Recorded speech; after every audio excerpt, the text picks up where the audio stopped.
Shalom warga kerajaan, saya mau menyampaikan another love story dari kehidupan King David. Kita tahu King David gambaran yang kurang sempurna ya, tentang Kristus. Kita melihat ada seorang wanita yang menjadi istri yang sebetulnya ketiga, bukan kedua. Yang pertama Michal yang saya sampaikan minggu lalu. Lalu Ahinoam, dan yang ketiga ini adalah Abigail. Abigail ini janda daripada dulu istri pada Nabal. Dan Alkitab mengatakan bagaimana Nabal itu kasar dan bebal. Ya. Tetapi istrinya ini bijak dan cantik, saudaraku. Wanita bijak membangun rumahnya.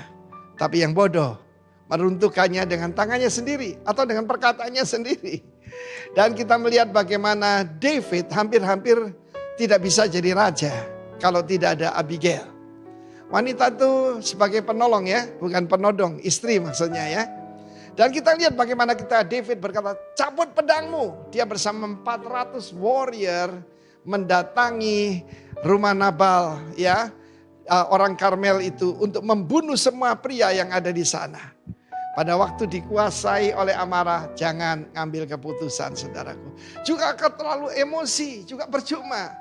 Segala sesuatu harus didoakan, dipikirkan baik-baik. Dan ketika dia dalam keadaan lapar dan marah dan tersinggung dan dihina oleh Nabal, maka ada seorang wanita cantik, yaitu berlutut di tengah jalan. Kita melihat berita bagaimana tentara-tentara Rusia dihadang oleh kakek nenek di Ukraina. Ya, kita pernah melihat juga ada yang dihadang dengan oleh manusia, tank-tank dan sebagainya. Dan ini 401 warrior yang sedang marah, kelaparan saudara, seperti beruang kehilangan anak. Tapi dengan kata-kata Abigail, hati yang panas kepada David diredam. Dan David tidak jadi membunuh, yaitu melakukan pembunuhan kepada Nabal dan seisi rumahnya. Kalau dia melakukan itu, dia tidak fit to be a king. Sebab seorang raja tugasnya itu melindungi warganya dan bukan menyakiti, bukan sewenang-wenang. Yesus berkata, penguasa, raja-raja, yaitu di dunia ini, mereka dengan tangan besi, tapi tidak demikian dari antara kamu. Barang siapa yang mau jadi terbesar harus jadi hamba dari semuanya. Dan kita lihat Abigail ini bukan cuma bijak, bukan cuma cantik. Kita melihat dalam 2 Samuel pasal 3, dia punya seorang putra yang diberi nama Kileab. Apa artinya Kileab itu saudaraku?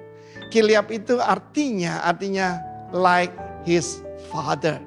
Seperti bapaknya. Saya pernah mendengar cerita-cerita yang istri-istri tidak mau punya anak dari suaminya karena takut anaknya nanti kayak bapaknya. Like father, like son. Tetapi rupanya ada kekaguman yang luar biasa. Ini gambaran perjanjian lama, perjanjian baru saudaraku. Ada suatu cerita, saya tidak tahu terjadi di mana, tapi a good illustration. Ada seseorang yang menikah dengan seorang Yahudi yang ortodoks begitu. Dan orang ini sangat-sangat, yaitu saudaraku, legalistik. Setiap kali pulang dia periksa, yaitu apa debunya masih ada di mejanya dan sebagainya. Gelas diperiksa. Dan dia perlakukan istrinya sebagai pembantu rumah tangga. Dan dia lakukan itu karena ya perintah. Kalau orang suka marah itu umurnya gak panjang. Akhirnya dia meninggal. Dan wanita ini menikah dengan sebetulnya kekasihnya. Ya, itu pada waktu dia kuliah begitu. Dan orang ini betul-betul penuh dengan kasih. Dan apa yang terjadi? Ketika itu satu hari dia sedang melakukan dengan sukacita pekerjaan rumah. Dia melihat daftar dari suami pertama. Dan dia menangis. Dia bilang, karena apa? Sekarang dia melakukan bukan karena tekanan, bukan karena diperintah, tetapi karena kasih. Saya percaya itulah yang harus ada pada setiap daripada kita. Tidak pria, tidak wanita. Kita ini tunangan Tuhan Yesus. Ada orang tanya, Pak, tidak berat korban? Tidak. I love the king. Ya, saya mengasihi sang raja. Dan apa saja yang saya lakukan buat dia. Untuk menyenangkan hatinya, saya mau lakukan. Biar terjadi pada Anda. Love the king. God bless you. Amin. Shalom Bapak Ibu yang dikasihi Tuhan. Jumpa lagi. Apakah suara kami bisa didengar? Bapak Ibu, beberapa hari ini kurang bagus karena ini, tapi puji Tuhan bisa didengar dengan baik. Kita memasuki minggu yang terakhir dari tema Loving the King. Sebelum nanti kita akan masuk kepada Delighting in King's Word pada bulan depan. Nah, saya ingin membagi pada pagi hari ini dari hati Tuhan dengan judul kita belajar untuk mengasihi Raja kita. Ya, belajar mengasihi Raja kita dari Rasul Kasih, yaitu Yohanes Pembaptis.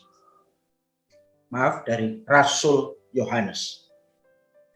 Sebelum kita 30 menit ke depan lebih jauh, saya sekali lagi ingin mengajak warga kerajaan sekalian untuk berdoa bersama-sama. Bapa, kami mengucap syukur untuk kesempatan baik ini.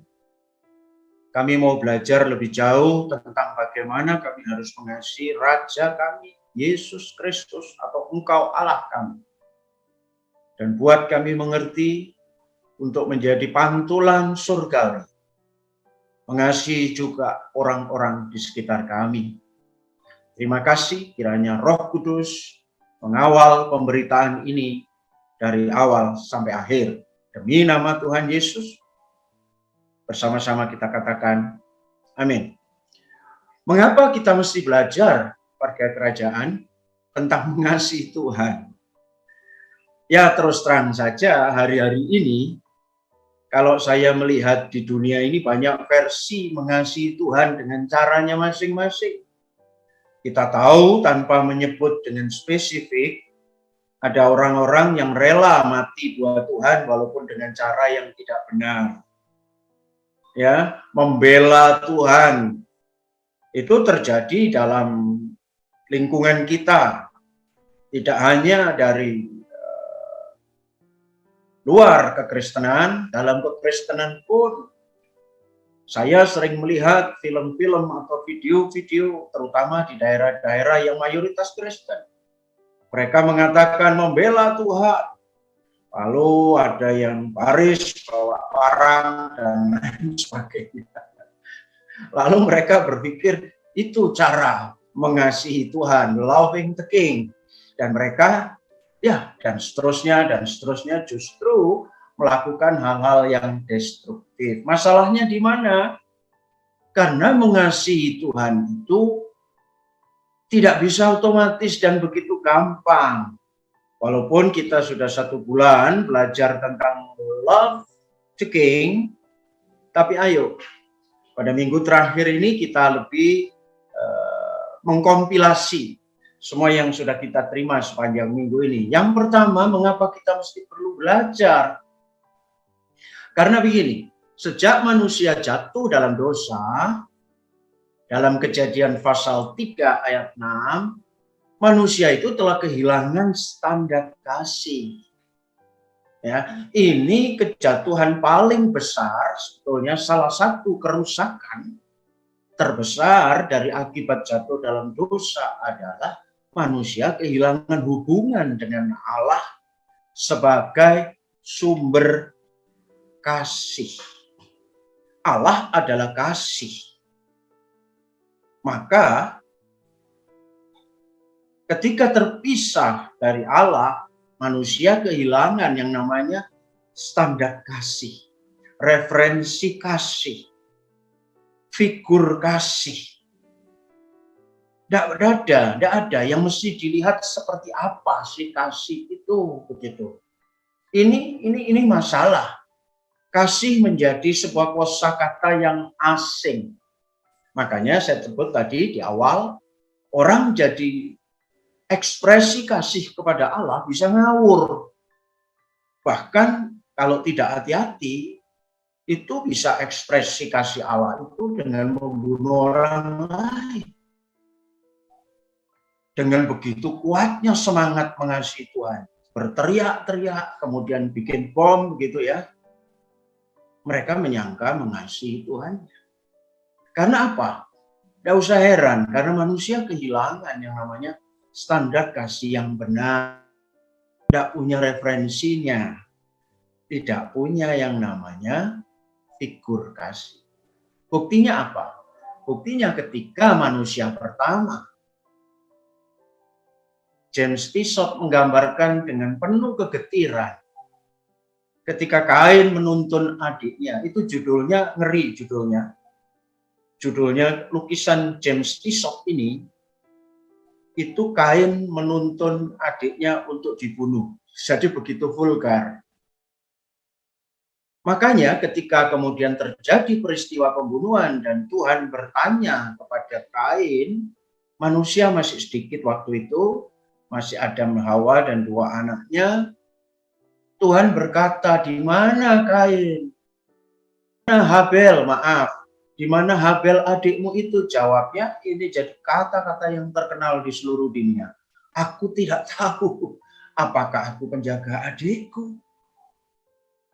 Jelas di sini tragedi Kain dan Habel menunjukkan sejak manusia jatuh dalam dosa, manusia itu kehilangan referensi atau standar tentang kasih. Tidak bisa lagi apa itu kasih. Kasih tidak bisa lagi muncul secara natural sebagai kesempurnaan dari manusia.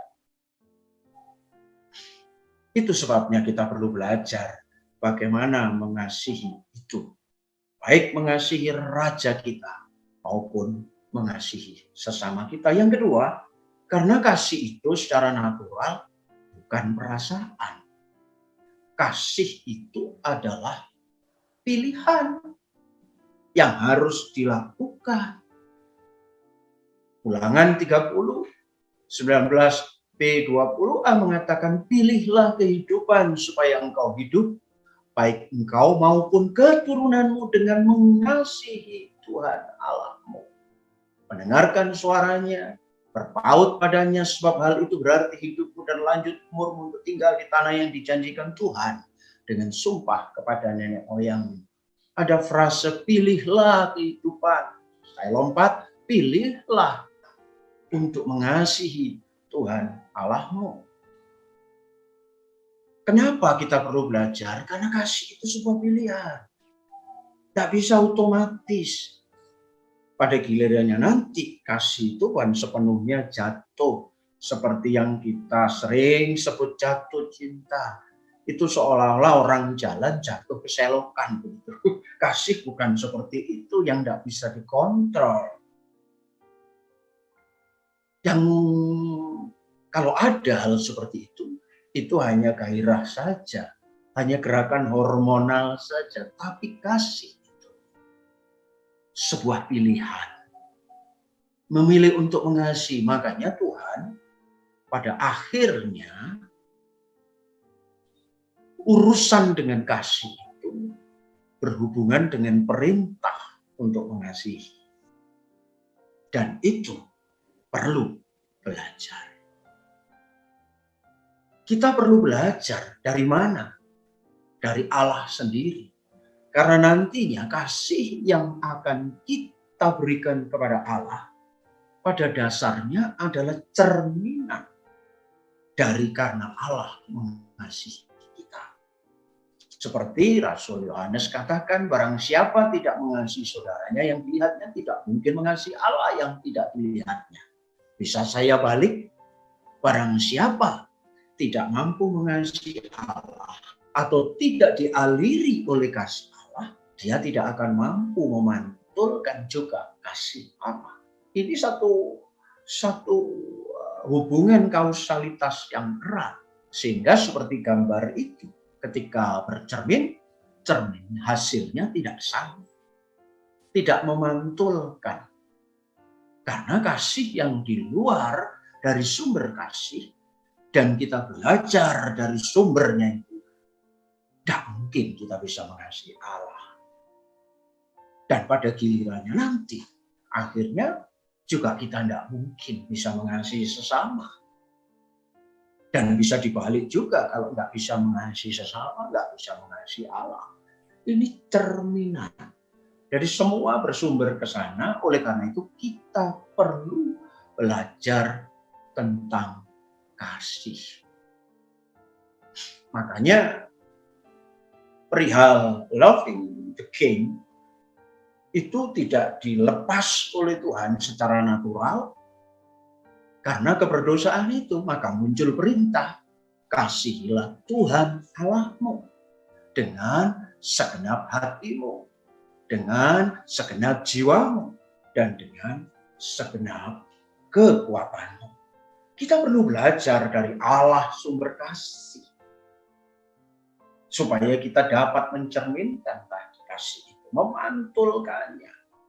Kasih yang kita dapat dari Allah terpantul kembali kepada Allah dan kepada sesama. Inilah dasarnya mengapa saya beri judul belajar mengasihi. Karena tidak bisa ujuk-ujuk. Kecuali Kejadian pasal 3 ayat 6 tidak terjadi. Manusia masih dalam kodrat kesempurnaan ilahi. Tidak perlu lagi belajar kasih. Tapi sejak hari itu kita perlu mempelajari kasih Allah. Itulah sebabnya maka kita belajar sebentar ini bagian pertama pendahuluannya, bagian kedua kita belajar dari Rasul Yohanes. Seluruh rangkaian bacaan kita pagi ini akan saya ambil semua dari surat Yohanes yang kedua. Ini cuma satu pasal, isinya 13 ayat. Ayat 1 sampai 13 kita akan pelajari satu persatu. 3 dimensi kasih Rasul Yohanes yang perlu kita pelajari. Sebelumnya, saya ingin uraikan sedikit siapa dia.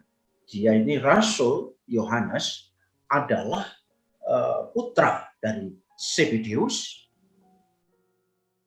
anak dari Salome, ibunya kemungkinan besar adalah Salome, saudara Maria, ibu Yesus. Dia punya saudara juga yang namanya Yakobus, yang jadi martir murid Kristus pertama yang mati itu Yakobus, kakaknya Yohanes. Pada awal perkenalan, si Yohanes ini punya julukan Boanerges atau anak guru. Kalau hari ini kita kenal yang namanya Gen Halilintar, itu rupanya di Alkitab sudah ada dulu. Anak guru itu Halilintar itu.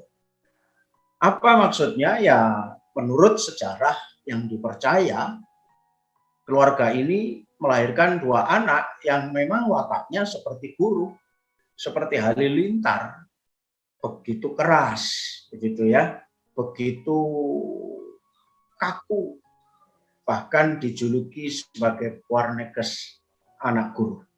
Tapi kemudian setelah perjumpaan dengan Tuhan, justru dia berubah menjadi rasul kasih. Si anak Halilintar ini berubah menjadi rasul kasih oleh karena bertemu dengan sumber kasih. Ketika Zebedeus dan Salome mengizinkan kedua anaknya untuk mengikut Yesus, bahkan pernah dengan permintaan, satu duduk di kanan, satu duduk di kiri, karena memang keluarga ini keluarga cukup berada. Nah, surat yang akan kita pelajari ini ditulis ketika beliau sudah tua, kurang lebih 90 tahun umurnya, dan dia sudah berubah menjadi rasul kasih. Menulis 3 bahkan 4 ya, itu kalau di diktum Injil Yohanes itu tulisan beliau. Kemudian surat Yohanes 1, 2, dan 3. Dan ketika beliau sampai di pulau Patmos karena dibuang, beliau dapat wahyu yang namanya surat atau kitab wahyu. Dan kelak setelah dari Patmos, wah ini ada kisah unik tentang beliau, ingin saya ceritakan sedikit. Ketika itu sempat digoreng dia ini, maunya dibunuh begitu, dimasukkan dalam kawah yang berisi minyak. Tapi si rasul kasih ini justru tidak mati, malah dia dengan kasihnya juga tidak ngomong yang menghujat orang-orang yang ingin membunuhnya. Akibatnya dia dikeluarkan lagi dari kawah itu dan dibuang ke Pulau Patmos. untuk kerja paksa di tambang batu bara. Nah, di sana dia malah dapat kitab Wahyu, itu keinginan Tuhan. Selepas dari Patmos, masih hidup. Dia menjadi uskup ya, di kota yang kurang lebih sekarang namanya Edessa di Turki. Dan beliau satu-satunya rasul yang mati karena usia lanjut, yang wafat karena usia lanjut. Yang lain-lainnya karena memang dieksekusi, dihukum. Ya, ini sekilas tentang siapa ini rasul kasih yang akan kita pelajari ini. Nah, dalam surat-suratnya beliau mengajarkan dengan terus terang si rasul kasih ini tentang bagaimana sih sebetulnya supaya kita bisa mengasihi Allah dengan benar. Maka beliau mengajarkan bahwa kasih Allah itu minimal punya 3 dimensi. Ini yang perlu kita pelajari. Dimensi pertama, kita akan lihat, itu berasal dari ayat yang pertama sampai ketiga dari surat 2 Yohanes. Dari penatua, katanya. Wah, luar biasa. Kepada ibu yang terpilih dan anak-anaknya yang benar-benar aku kasih.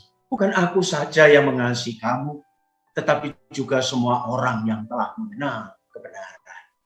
Oleh karena kebenaran yang tetap di dalam kita dan yang akan menyertai kita sampai selama-lamanya, kasih karunia, rahmat, dan damai sejahtera dari Allah Bapa dan dari Yesus Kristus Anak Bapa akan menyertai kita dalam kebenaran dan kasih. Dengan lembut, si rasul kasih ini menyampaikan sebuah surat.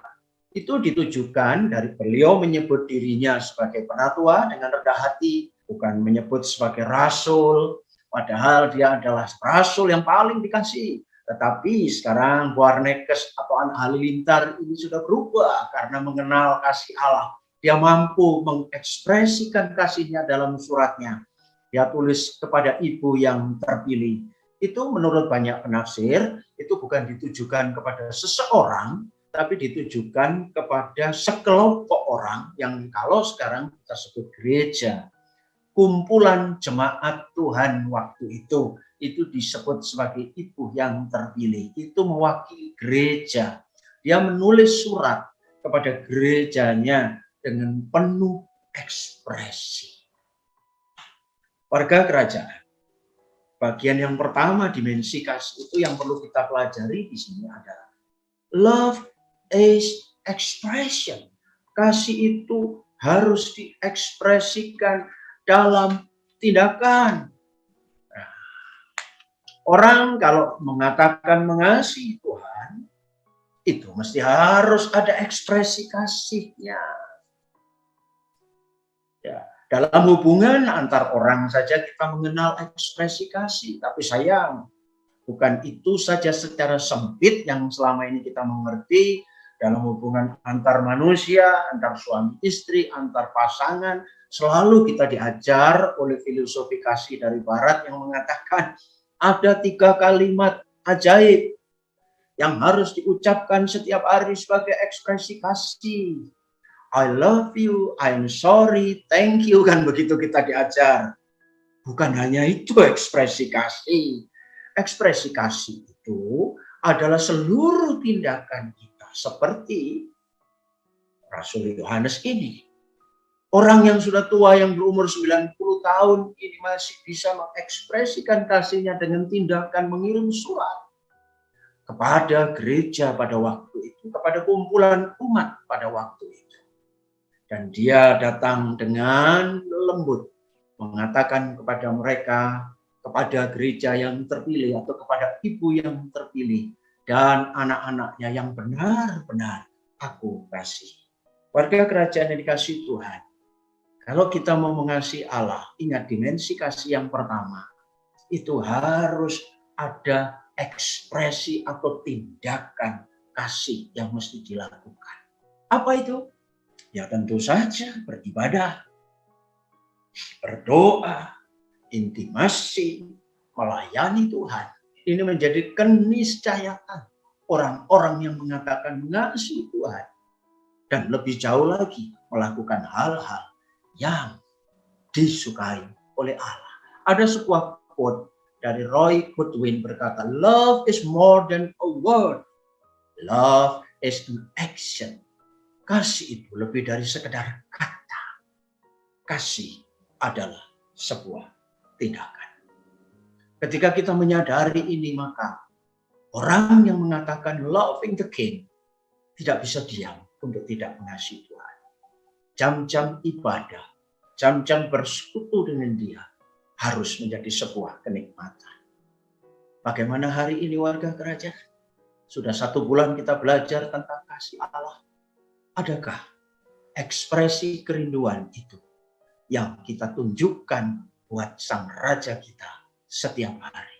Tidak hanya 30 menit atau 1 jam di dalam gereja, tapi justru setiap hari. Ketika kita sendiri di rumah, di pekerjaan, apakah ekspresi kasih kita kepada Allah terus nyata dalam hidup kita? Roy Goodwin mengatakan kasih bukan kata-kata saja. Kasih itu adalah sebuah tindakan. Dimensi kasih yang pertama harus kita pahami menurut Rasul Yohanes adalah kasih itu ekspres, lakukan, kerjakan. Orang yang mengasihi Tuhan tidak akan hitung-hitung untuk melayani Tuhan. Baik tenaga, waktu, atau apapun. Orang yang mengasihi Tuhan pasti bisa memilih prioritas terbaik dari waktunya. Mana yang untuk keluarga, mana yang untuk diri sendiri, mana yang untuk hobi kita mungkin, dan mana yang untuk Tuhan. Sudahkah ekspresi kasih kita ini nyata? Yohanes katakan, kasih itu harus ditunjukkan. Beliau memberi teladan dari anak tua kepada ibu yang terpilih. Aku mengasihi kau. Luar biasa. Bagian yang kedua. Dimensi kasih yang kedua. Nah ini adalah kebenaran. Yohanes 1 dan ayat 4 itu maaf. Belum saya koreksi. Itu mulai ayat 4. Aku sangat bersukacita bahwa aku mendapati bahwa separuh dari anak-anakmu hidup dalam kebenaran. Sesuai dengan perintah yang kita telah terima dari Bapa. Dan sekarang aku minta kepadamu, Ibu, bukan seolah-olah aku menuliskan perintah baru bagi, tetapi menurut perintah yang sudah ada pada kita dari mulanya, supaya kita saling mengasihi. Setelah menunjukkan ekspresi kasih yang lembut, tiba-tiba Rasul kasih ini beralih kepada sesuatu yang lebih serius.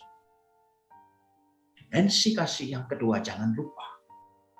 Kasih itu adalah kebenaran. Kasih dan kebenaran itu satu mata uang yang tidak dapat dipisahkan, warga kerajaan. Tidak dapat saling meniadakan. Perhatikan kalimat ini ya. Kasih tidak pernah berdiri sendiri.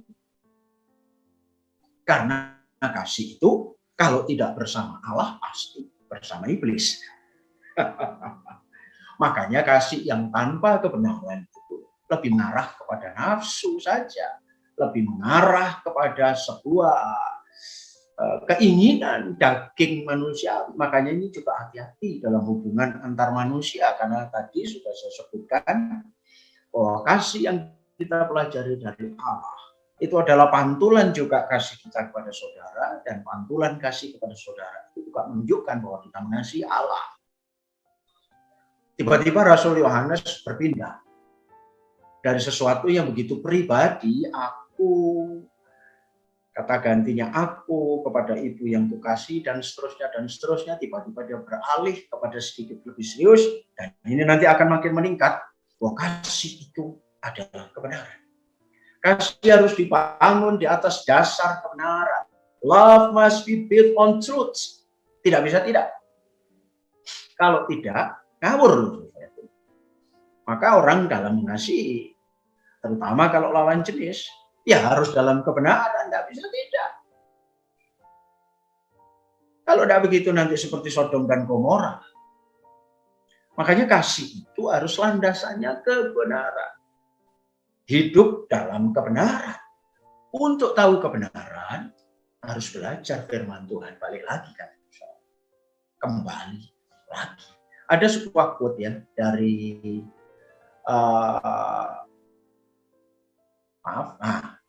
dari Timothy Keller. Love without truth is sentimentality. Truth without love is harshness. Kasih tanpa kebenaran adalah hanya sentimentalitas. Dan kebenaran tanpa kasih adalah sebuah kekerasan atau kekejaman atau tirani. Menegakkan kebenaran tanpa kasih juga salah. Tapi kasih tanpa dilandasi kebenaran itu hanya sentimentalitas perasaan saja, kata Timothy Keller. Maka kasih itu harus berisi kebenaran. Mengasihi Tuhan, mengasihi Raja kita, tidak boleh dengan olah pikir dunia. Makanya tadi saya sebut ada gejala salah nih. Dan ini nanti akan terulang pada akhir zaman. Nanti pada akhir zaman siapa itu antikris akan merasa mengasihi Tuhan ketika dia berhasil menganiaya orang-orang percaya. Dan hari-hari ini sudah terjadi. Ketika orang merasa mengasihi Tuhan, tapi tanpa kebenaran, akibatnya adalah kerusakan. Terhadap Tuhan pun bisa salah, maka terhadap sesama pun. Ingat, jangan sampai ada kasih yang tanpa kebenaran. Ini bahaya, apalagi kalau antar manusia lawan jenis. Makanya kasih harus dibangun dalam kebenaran, standar-standar firman. Hari ini nilai-nilai seperti ini hampir-hampir dihilangkan. Orang mengatakan kasih adalah kasih. Seolah-olah itu tidak terkontrol dan itu datang karena dikasih Tuhan. Bagaimana ini? Tiba-tiba Tuhan kok ngasih saya mengasihimu begitu. Lalu mengasihi secara tidak sah dengan orang lain yang tidak benar di hadapan Tuhan. Hati-hati. Maka love without truth is sentimentality. Bahkan saya mengganti Timothy Keller ini.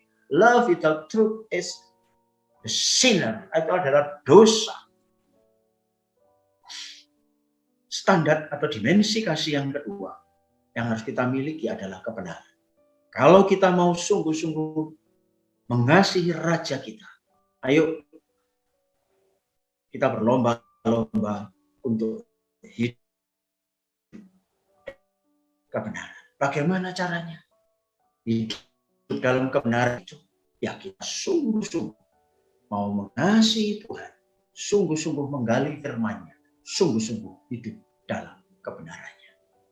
Yang ketiga, kasih itu tegas atau tidak kompromi. Saya lanjutkan ayat 6 dari surat 2 Yohanes.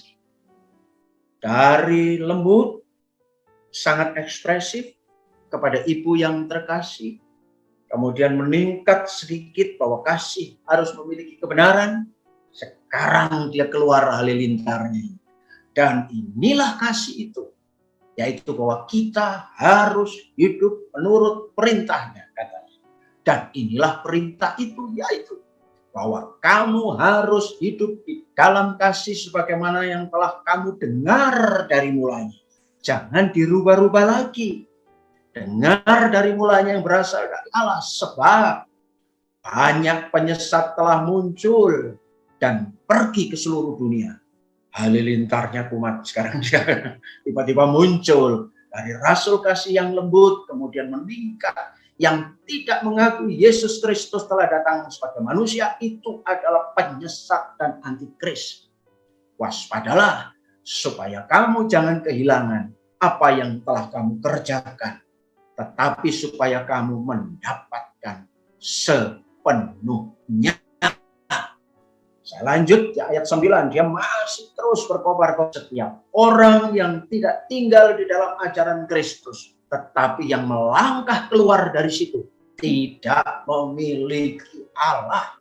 Barang siapa tinggal di dalam ajaran itu, ia memiliki bapa maupun anak. Wah, sekarang halilintarnya tambah meledak. Jikalau seorang datang kepadamu dan tidak membawa ajaran ini, maksudnya ajaran kasih yang benar ini, janganlah kamu menerima dia.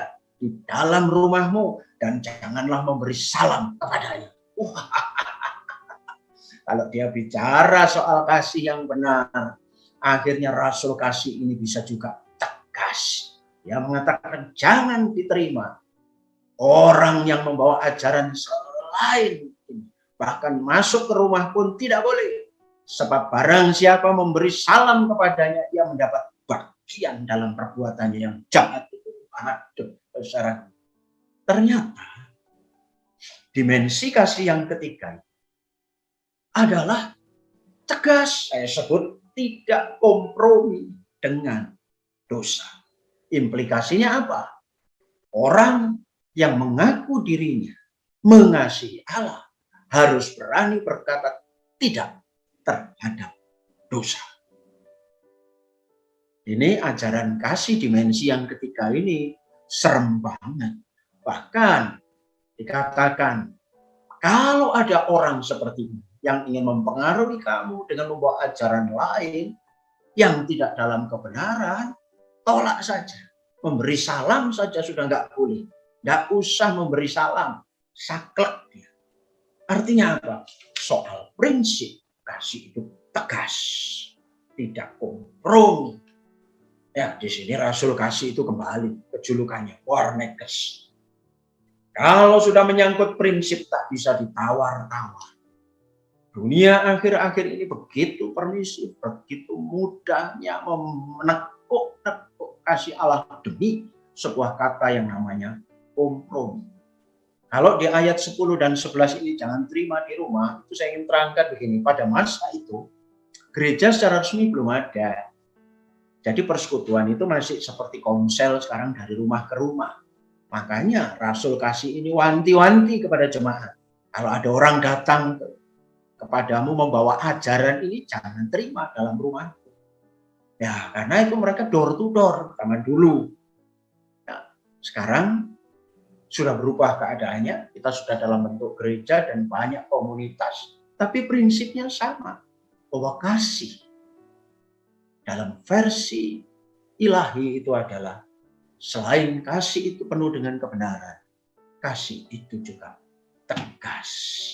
Kasih itu tidak kompromi dengan dosa. Kasih itu akan berani mengatakan tidak dalam tawaran-tawaran yang melanggar firman Tuhan. Jemaat yang dikasihi Tuhan, sudah 1 bulan kita belajar mengasihi Allah. Ingat 3 hal ini. Kasih itu perlu ekspresi, perlu tindakan. Baik kepada Allah maupun kepada orang-orang yang Tuhan taruh di dekat kita. Perlu tindakan. Mungkin kita tidak menggunakan kalimat magic yang dari barat. Itu mungkin setiap hari, I love you, I'm sorry. Itu baik-baik saja, oke lah. Tapi ada ekspresi juga yang lebih dalam. Kasih itu juga tanggung jawab. Kasih itu kalau kita kepala keluarga juga mau kerja keras untuk seluruh keluarga kita. Kan begitu. Kasih itu kalau kita sebagai seorang istri, kita harus betul-betul dalam tindakan menjadi penolong buat suami kita dan merawat anak-anak kita. Kasih itu ekspresi tindakan. Godwin tadi bilang bukan hanya kata-kata. Dan yang kedua dimensi kasih itu saya ingatkan, kasih itu adalah kebenaran. Jadi dia berlandaskan kebenaran, mencintai firman. Dan yang terakhir tadi, kasih itu tegas, tidak kenal kompromi kalau bicara soal prinsip-prinsip. Kebenaran firman. Hari ini barusan viral, orang bisa menikah beda agama dan lain-lain. Kalau dari dimensi kelembagaan keagamaan, ya masih administratif. Tetapi kalau sudah menjual iman, itu saya sebagai hamba Tuhan sangat tidak sepakat. Ya, tidak bisa dikompromikan soal jual iman. Tapi kita mesti mengerti, hari-hari ini nilai-nilai seperti ini kadang-kadang dianggap tidak terlalu penting. Belum lagi kesalahan-kesalahan yang bisa dikategorikan sebagai white crime misalnya. Oh nggak apa-apa, itu dosa putih kok. Nipu dikit-dikit nggak apa-apa, korupsi dikit-dikit nggak apa-apa. Kasih Allah dan mengasihi Allah itu strict untuk prinsip-prinsip kebenaran. Akhirnya ada sebuah quote lagi untuk kita dari Orlando Wang. Loving God is a commandment. The commandment that only those who have experienced His love can follow. Mengasihi Tuhan adalah perintah. Perintah kan itu yang hanya dapat dijalankan atau dioperasikan oleh mereka yang telah mengalami cintanya. Warga kerajaan yang dikasihi Tuhan, bagaimana dengan kita hari ini? Sudahkah kita mengasihi Tuhan juga dengan cara yang benar? Kalau mengasihi Tuhan dengan cara yang benar yang bersumber dari Dia, pasti kita akan bisa lakukan segala sesuatu untuk Tuhan dalam kebenaran dan tidak kompromi dengan dosa. Dan ini pun akan terpancar kepada ketika kita melakukan kasih itu kepada sesama kita. Saya ungkap ayat yang di atas tadi, karena tidak mungkin kita bisa mengasihi Allah yang tidak kelihatan kalau kita tidak mengasihi orang sekitar kita. Dan sebaliknya, tidak mungkin orang bisa mengasihi sesamanya kalau tidak terlebih dahulu menerima kasih dari sumbernya yang utama. Kiranya Roh Kudus menerangkan lebih jauh pesan firman Tuhan pagi ini. Tuhan memberkati. Saya mengajak kita semua untuk berdoa. Bapa, kami mengucap syukur. Sepanjang bulan ini Engkau telah mengajar kami tentang mengasihi. Dan pagi ini Engkau memperlengkapi kami bagaimana caranya. Karena secara manusiawi yang jatuh dalam dosa, kami tidak memiliki lagi standar kasih yang mula-mula itu. Oleh karena itu, sebagai orang-orang yang sudah Engkau tebus sebagai warga kerajaan, kami butuh belajar terus tentang kasih. Dan hari ini kami diajar langsung oleh Rasul kasih yang Engkau kasih itu. Bahwa kami harus punya ekspresi benar mengasihi Engkau dengan tindakan kami setiap hari. Dan kami harus terus punya komitmen untuk tinggal di dalam kebenaran, mencintai kebenaran, menyukai kebenaran, menggali firman. Dan berikutnya, kami harus tidak kompromi dengan apa-apa yang bertentangan dengan firman. Hamba-Mu selesai menyampaikan Tuhan. Kiranya Roh Kudus terus mengawal berita ini. Sehingga ini akan terpantul kepada praktek hidup kami untuk mengasihi sesama dimulai dari keluarga maupun orang-orang di sekitar kami. Dunia akan makin gelap dan kehilangan esensi kasih yang benar. Tapi biarlah kami dan seluruh sidang jemaat MGP Rock tetap berjalan dalam standar yang ilahi ini. Segala puji hormat syukur untuk segala firman. Kami kembalikan segala kepujian hanya untuk Engkau saja, Tuhan Yesus Kristus. Amin. Tuhan memberkati, saya serahkan pada Pak Gembala.